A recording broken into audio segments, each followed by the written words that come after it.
नमस्ते, सुप्रभात।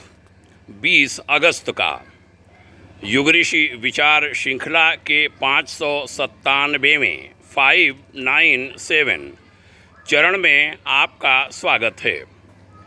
प्रगति तो हो पर उत्कृष्टता की दिशा में शीर्षक से आज की बात कहता हूँ। उद्धृत किया है अखंड ज्योति, अप्रैल 1980 के पृष्ठ 1 से। गुरुवारे पूज्य श्रेष्ठ आचार्य श्री राम शर्मा जी ने लिखा था, प्रगति और अवगति का स्वरूप समझने में भूल होते रहने के कारण ही मनुष्य भ्रम में पड़ते, पछताते और दुसह दुख सहते हैं। प्रगति की परिभाषा को बलिष्ठता, शिक्षा, संपदा प्राप्त करने तक ही सीमित समझा जाता है। इस दिशा में जो जितना प्रयत्न करता है वह उतना पुरुषार्थी कहलाता है और जो जितना सफल होता है वह उतना भाग्यशाली माना जाता है।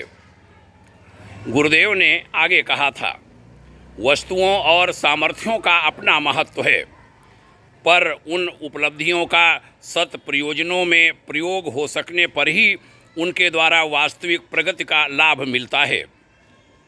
प्रगति की वास्तविकता व्यक्तित्व की गरिमा के साथ जुड़ी हुई है।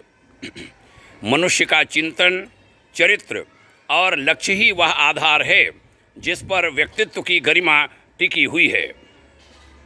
यदि इस केंद्र बिंदु पर निकृष्टता आधिपत्य कर ले तो समस्त उपलब्धियां हेय प्रयोजनों के लिए ही प्रयुक्त होती रहेंगी और फलतः पाप, पतन और त्रास, विनाश का संकट ही उत्पन्न होता रहेगा।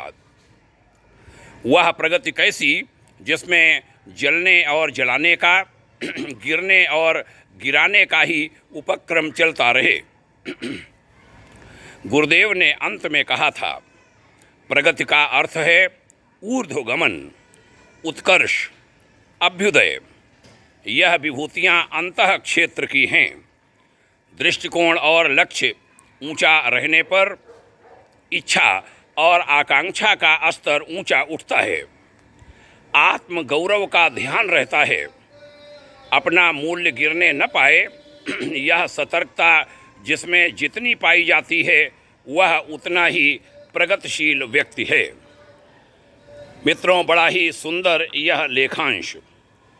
आइए इन ऋषि विचारों के महत्व को समझेंगे, जीवन को वैसा बनाएंगे जैसा हमारे महापुरुष चाहते हैं।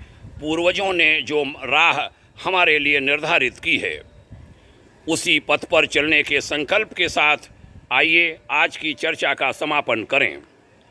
आपने सुना, इसके लिए आभार। आपके उज्जवल भविष्य की भाग्योदय सदाकांक्षा। ओम शांति।